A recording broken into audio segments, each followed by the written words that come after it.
Okay, I'm back, y'all. I'm getting better focus, I think, so far. We stopped uh, at the end of what is it, chapter 2, part 1. We stopped at verse 23. Chapter 2, part 1, verse 23 is where we stopped at. And I'm continuing from verse 23. So this is First Kings, chapter 2, part 2. Now therefore, as the Lord liveth, which hath established me and set me on the throne of David my father, and who hath made me an house as he promised, Adonijah shall be put to death this day. Whoa. Wow. So Adonijah is like, it seems like he asked Bathsheba to ask King Solomon of that, and Solomon, I'm wondering if he's doing that to like get inside the kingdom to undermine King Solomon's authority and trying to take his position slowly. And that was like the start, but King Solomon is like extremely wise, so he knows right then and there, boom, this is what he's trying to do. So he's saying now he's gonna be put to death this day. Wow. Verse 25, and King Solomon sent by the hand of Benaiah the son of Jehoiada, and he fell upon him that he died. And unto Abiathar the priest said the king, get thee to Anathoth unto thine own fields, for thou art worthy of death. But I will not at this time put thee to death, because thou bearest the ark of the Lord God before David my father. Oh wow, he's got the ark of the covenant. And because thou hast been afflicted in all wherein my father was afflicted. So Solomon thrust out Abiathar from being priest unto the Lord. Hold on. Priest unto the Lord, that he might fulfill the word of the Lord, verse 27, which he spake concerning the house of Eli in Shiloh. So Solomon thrust out Abiathar from being priest unto the Lord, that he might fulfill the word of the Lord, which he spake concerning the house of Eli in Shiloh. Wow. It's like God had it back then set in stone or something. Hey, this is the law, this is what you're going to do, this is what's going to happen in the future. So Solomon's just like fulfilling that prophecy, it seems. Fulfill the word of the Lord, which he spake concerning the house of Eli in Shiloh. Then tidings came to Joab, for Joab had turned after Adonijah, though he turned not after Absalom. And Joab fled unto the tabernacle of the Lord, and caught hold on the horns of the altar. Verse 29. And it was told King Solomon that Joab was fled unto the tabernacle of the Lord, and behold, he is by the altar. Then Solomon sent Benaiah the son of Jehoiada, saying, go, fall upon him. And Benaiah came to the tabernacle of the Lord.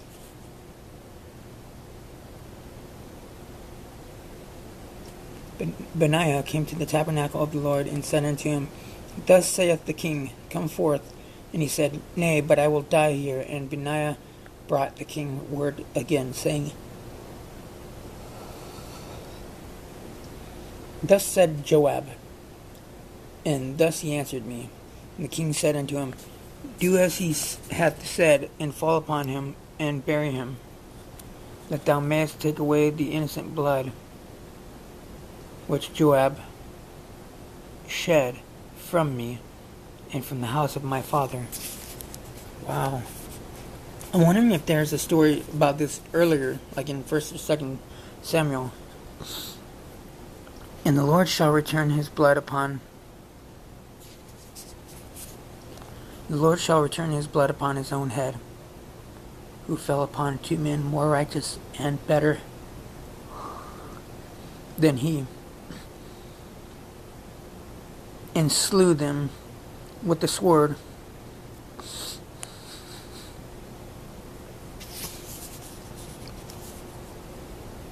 My father David, not knowing thereof, to wit, Abner the son of Ner, captain of the host of Israel, and Amasa the son of Jether, captain of the host of Judah. Their blood shall therefore return upon the head of Joab, and upon the head of his seed forever. But upon David, and upon his seed, and upon his house, and upon his throne, shall there be peace forever from the Lord. Oh, I need to save this. Bookmark. Done.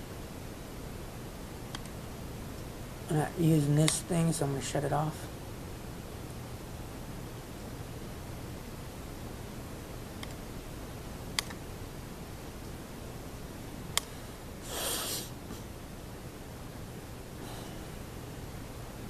You'll have to give me a second.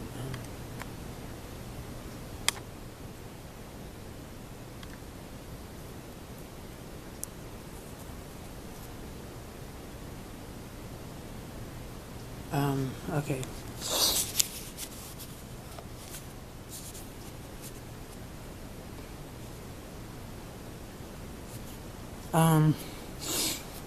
Oh, is he so Benaiah? Okay, it's better focused now. And the king put Benaiah. Oh, no, hold on. Verse 33 says, I'm going to read this again. Their blood shall therefore return upon the head of Joab. So I'm wondering if it's trying to say that Joab, all the bloodshed that he was done by him to people, is going to happen to him and his loved ones for what he's done. It's going to come around to him, and upon the head of his seed forever. But upon David and upon his seed. Hold on. Their blood shall therefore return upon the head of Joab and upon the head of his seed forever. But upon David and upon his seed and upon his house and upon his throne shall there be peace forever from the Lord. So Benaiah the son of Jehoiada went up and fell upon him and slew him.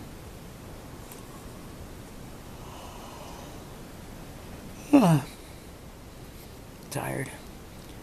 And he was buried in his own house in the wilderness. Wow. And the king put Benaiah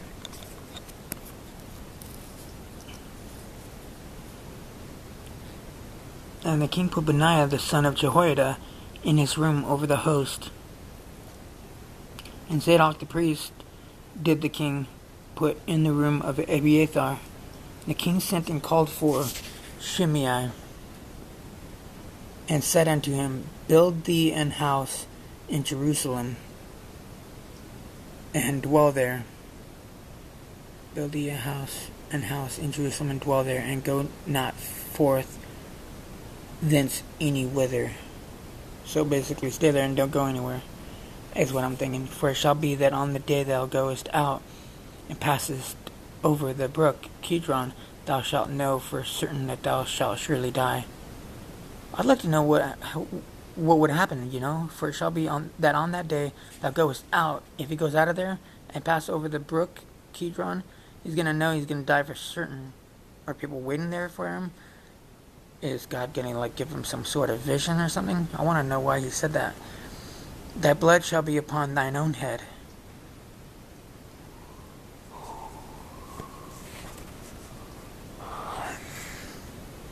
And Shimei said unto the king, The saying is good. Hold on, I'm going to shut this speaker off. And Shimei, verse 38,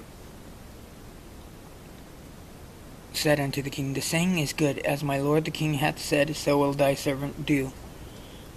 And Shimei dwelt in Jerusalem many days. And it came to pass at the end of 3 years that two of the servants of Shimei ran away unto Achish, son of Maacah, king of Gath, and they told Shimei, saying, Behold, thy servants be in Gath. And Shimei arose and saddled his ass and went to Gath Achish to seek his servants. And Shimei went and brought his servants from Gath.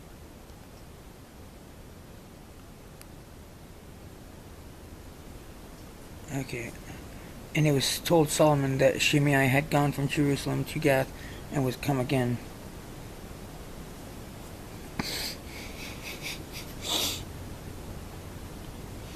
And the king sent and called for Shimei, and said unto him, Did I not make thee swear to the Lord, by the Lord, and protested unto thee?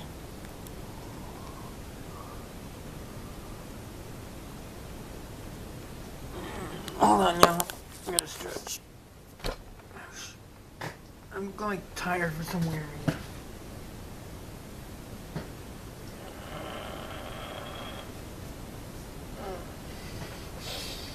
Let me get some water right quick. Just been yawning. I don't know why. I don't like it.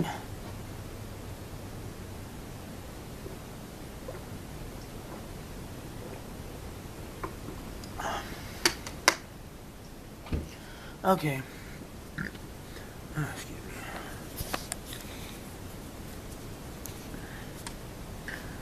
me. The king sent and called for Shimei, and said unto him, Did I not make thee to swear by the Lord, and protested unto thee, saying, Know for a certain on the day thou goest out and walkest abroad any whither, that thou shalt surely die? And thou saidst unto me, The word that I have heard is good. Why then hast thou not kept the oath of the Lord, and the commandment that I have charged thee?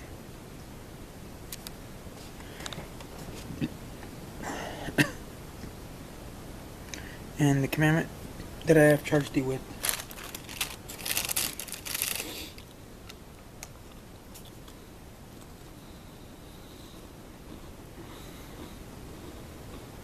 Hold on a second.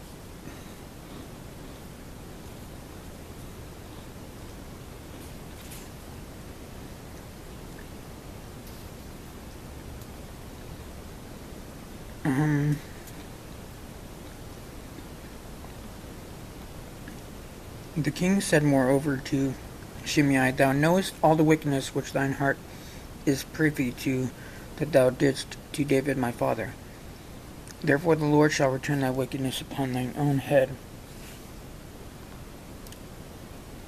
So since we're not in 2 Kings, we're on 1 Kings chapter 2, I'm taking it, all the stuff that was done we'll learn about in 1 Samuel and 2 Samuel. So after 1 Kings, I'm thinking about going... Oh, dang. That's tough. Because it makes me want to go to 2 Kings and read that after 1 Kings.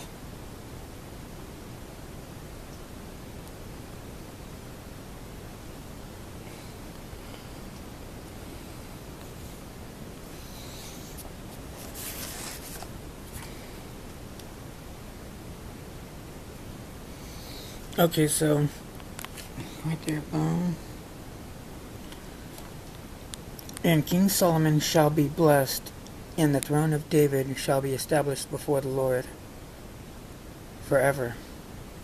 So the king commanded Benaiah the son of Jehoiada, which went out and fell upon him, that he died. So the king commanded Benaiah the son of Jehoiada, which went out and fell upon him, that he died. And the kingdom was established in the hand of Solomon. It's interesting. It doesn't make sense, though, the way it's worded. So the king commanded Benaiah the son of Jehoiada? Or it's saying, like, past tense, he had commanded him, which went out. Oh, okay. He commanded Benaiah the son of Jehoiada, which went out and fell upon him,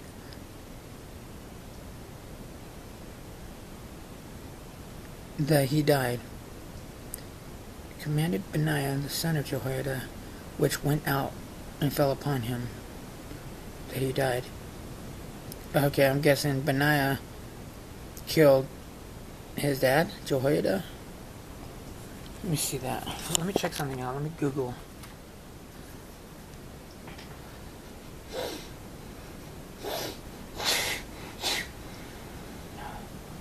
Oh, one second, got an annoying ass message. I'm gonna have to block this person. Dang it. I'm gonna have to Google this. Did Benaiah kill Jehoiada? Showing pictures that Oh, match. you're an idiot. This is one idiotic thing. Did Jehoiada kill... Oh, no. Did Benaiah kill Jehoiada? This thing's really stupid, so let me just type it in because it's an idiot. I'm gonna break this dang phone.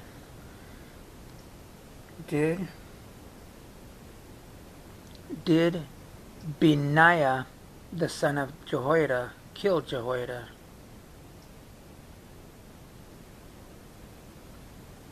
Okay, Benaiah is a common name of... Okay.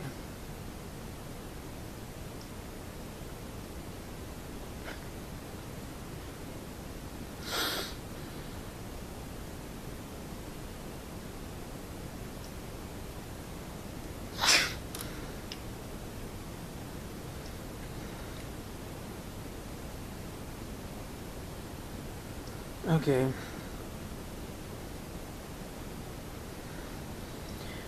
The most famous Benaiah in the Bible is the son of Jehoiada who came from southern. Benaiah was one of southern Judean town of Kabzeel. You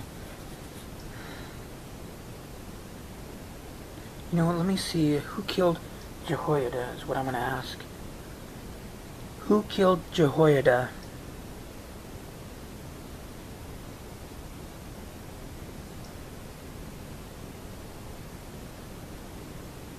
Who killed Jehoiada?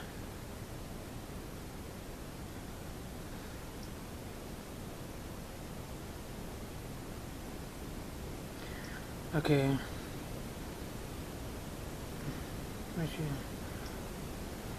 It's not showing me.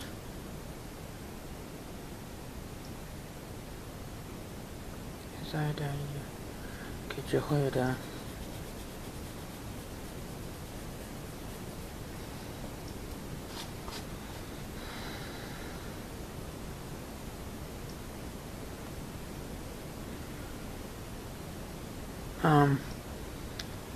I'm scrolling. Jehoiada is also noteworthy for the national covenant that he made between him and between all the people, including him, that they should be the Lord's people. 130 years old he lived to be and was buried very honorably.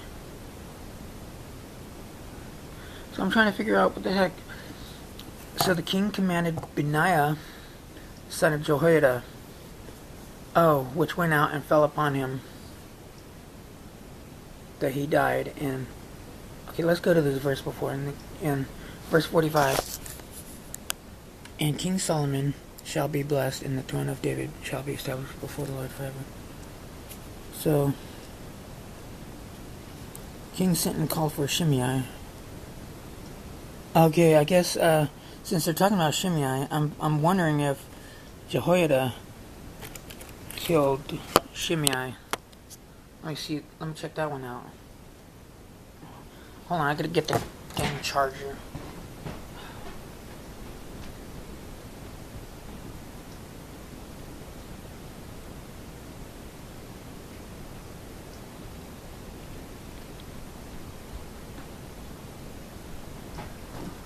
It's cold in here.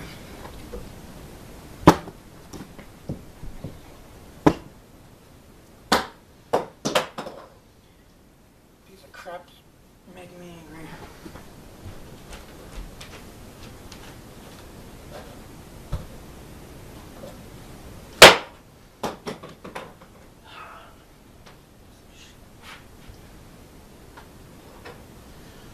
This thing's pissing me off, so forgive my English.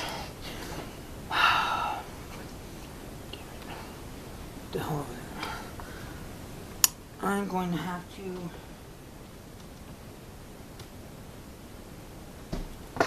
plug this in, charge this stupid phone. Being a piece of crap. Again, we probably won't be able to see So just bear with me, y'all. I'm gonna see who killed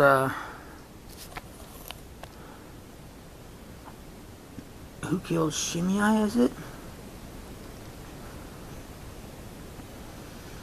Who killed Shimei? Oh wow, I guess it said, when I looked it up, it said who killed Shimei for cursing David, so I'm wondering if he cursed David. David's promise not to kill Shimei only extended to himself, rather than kill Shimei as king. Hold on.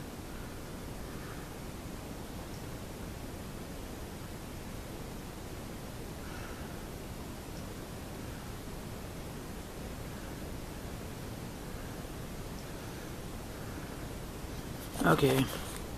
You might be able to do it this way.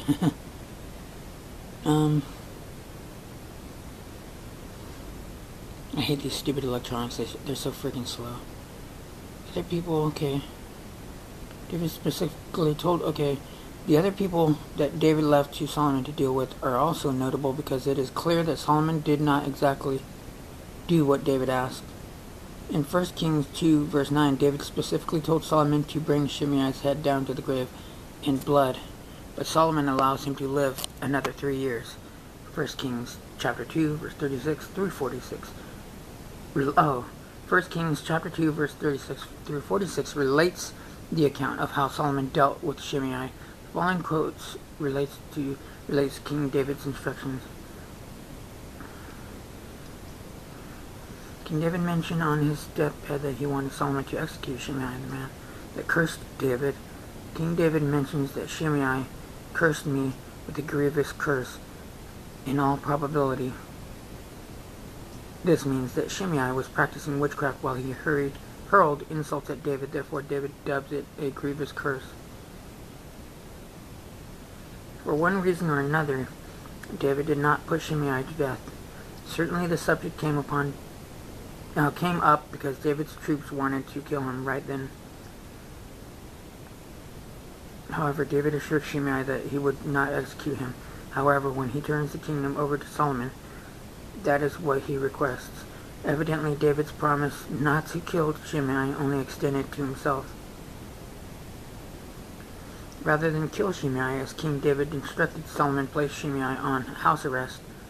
But 3 years later, personal events caused Shimei to venture out of the city, at which point Solomon had him executed. Okay, that makes sense. So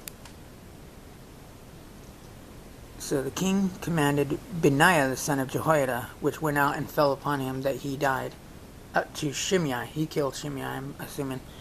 And the kingdom was established in the hand of Solomon. Okay. That makes sense. Since it's kind of dark in here, you know what? No, it's not going to be good enough light. I'm going to unplug this, take everything into my room, and have some light. I'm going to plug this phone in and charge this phone. First, I'll leave y'all right here. Be right back.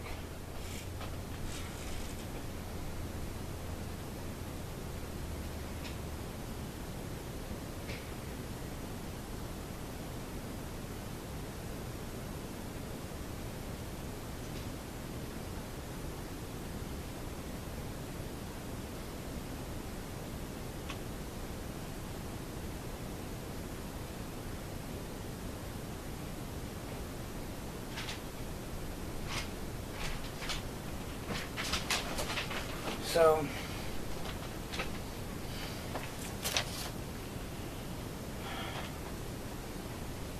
here we go.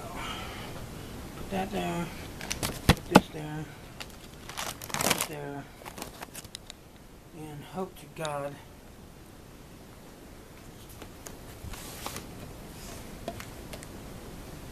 we can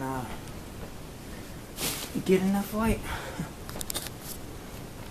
Actually, you know what? I don't need that. That's okay. So this is part 2. I want to go back in. I want to go in depth with this. So where are we at? First Kings.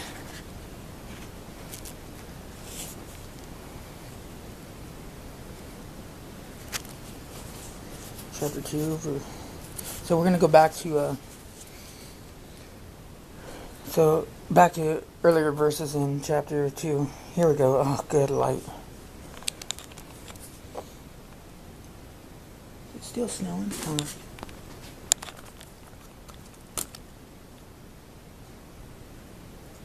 Snowing a little bit.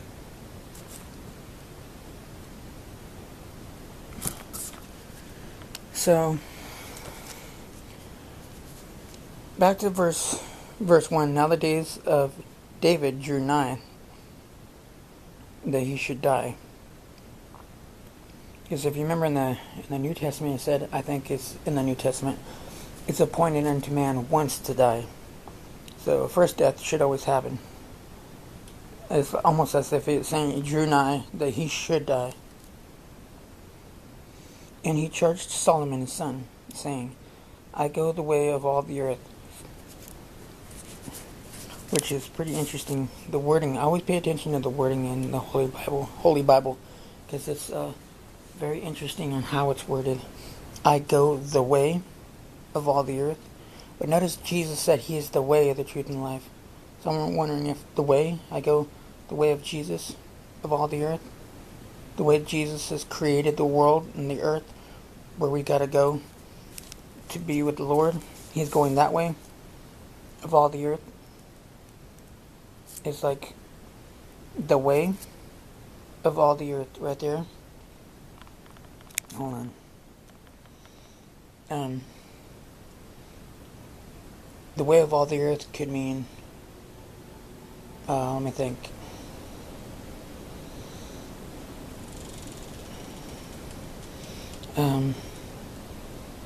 The way Jesus designed this earth is that when we go into the ground. We go into the earth. But the earth is like, our body decomposes or whatever, but we go to be with the Lord. I'm wondering if like the earth on a molecular level that we can't even see has some sort of spiritual